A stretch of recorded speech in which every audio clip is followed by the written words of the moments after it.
Over here we have a road map connected with the life of Jhansi, and we are given 4 words here: Benares, Bitur, Jhansi, Gwalior. You should know exactly what happened in those 4 places. Benares, the first is Benares. What happened at Benares? Rani Lakshmi Bai, she was born there.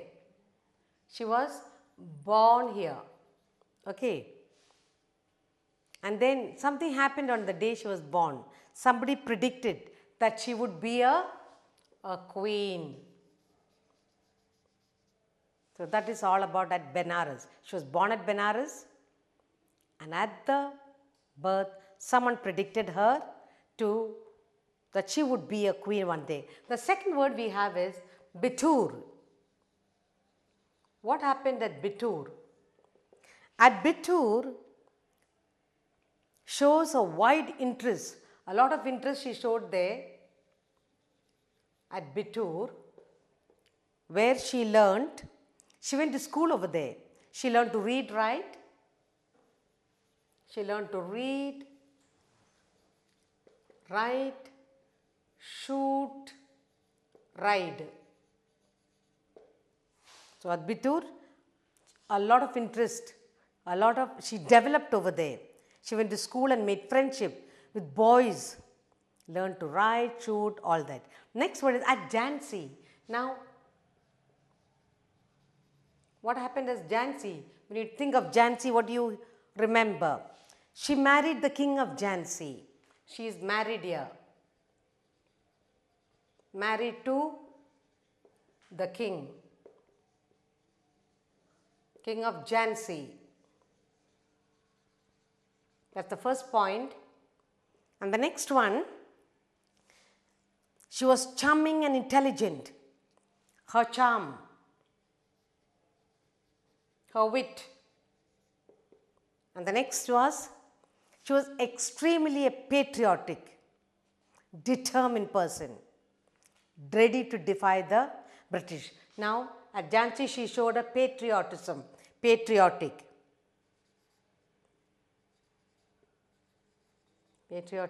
and she showed that she was determined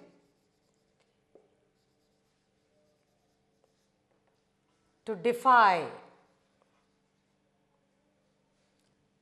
the British.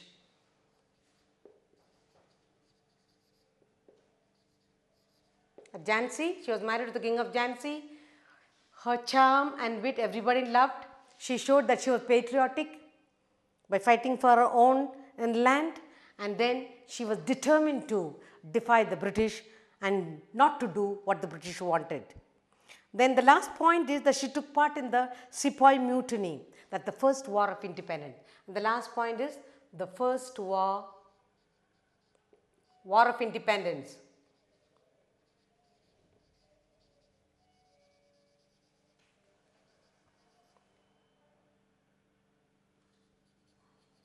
That's the last point. And we have Gwalior next. What happened at Gwalior? Here, Lakshmi wrote to Gwalior seeking Scindia's help. S-C-I-N. Although Scindia was in the part of British, she went to ask for his help. And his soldiers Scindia's soldiers supported Lakshmi against the British. Then she also died here. Fighting the British, she dies here, showing her courage. She died, showing her courage. Those are the 4 points.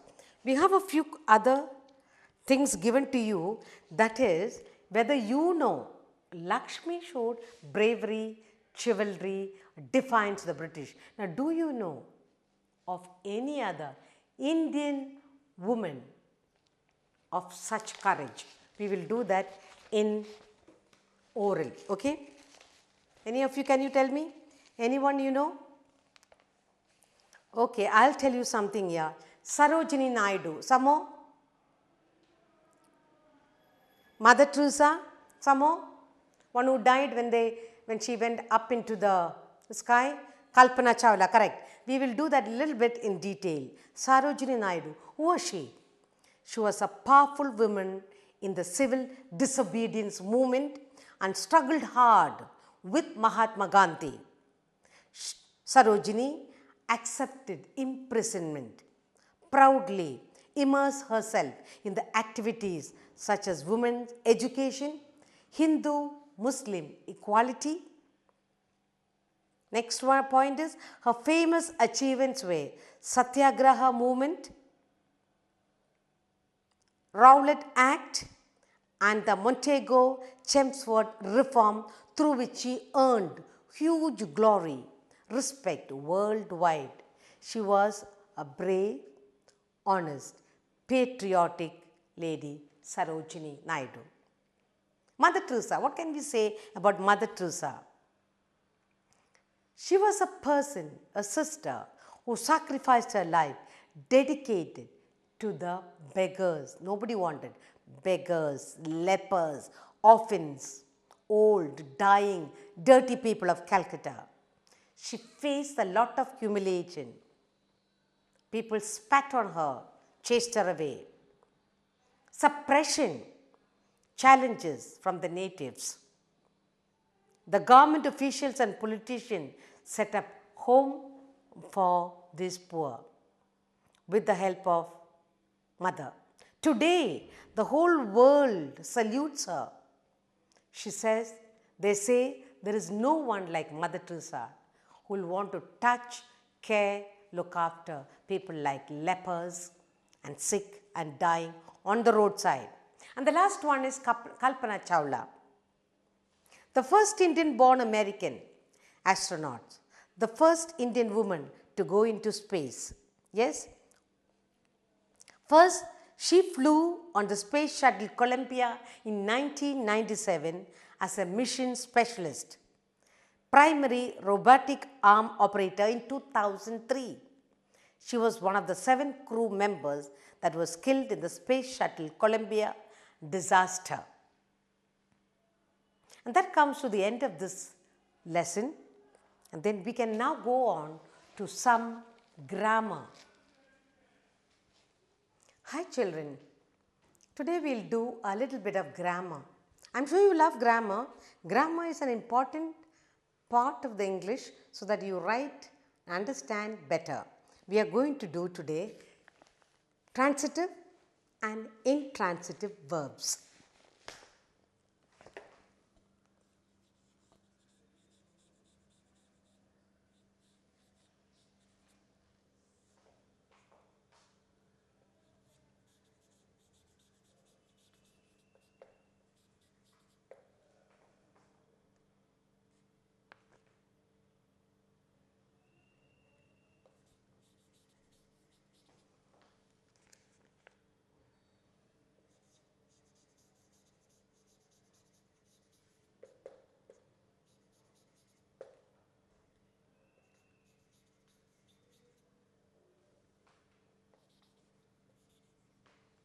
Two little part of the grammar we are going to do today. Okay. Look into your text and you see there, Sam eats mangoes. And what is the question there? What does Sam eat? The first one we have is, Sam eats mangoes. And we have the word here, the verb here, eats. What does he eat? He eats mangoes. The second question is, Valli kicked the ball. Valli kicked the ball. We have here the verb kicked. And what did he kick? What did she kick? Kick the ball. Now in both these cases, both these sentences, look at the verbs eats, kicked. Now both these verbs, they have an object to do something. Sam eats. Eats what? Mangoes. Valli kicked. Kicked what?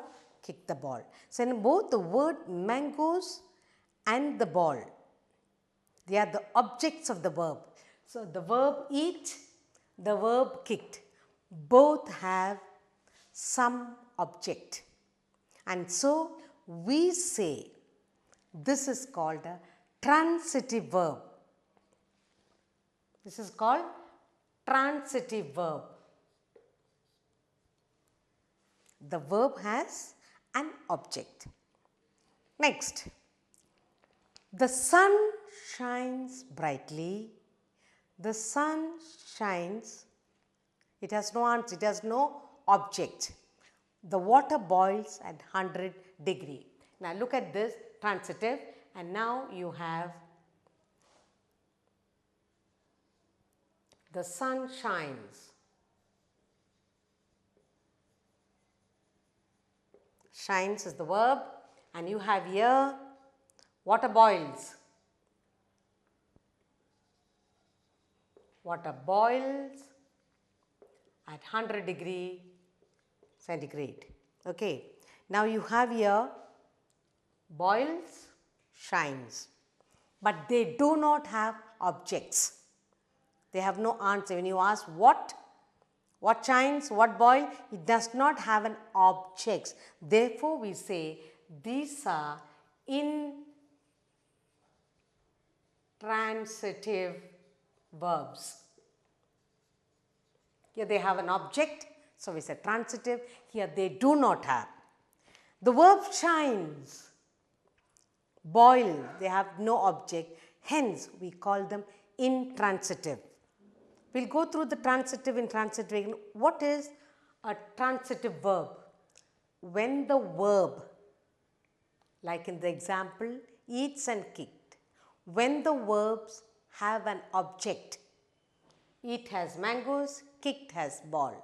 When there is an object for the verb, we call it a transitive verb. In the second lot of sentence, shines and boils, they do not have an object, and so we say they are intransitive verbs. We will do 2 short exercises for you to understand better the transitive and intransitive.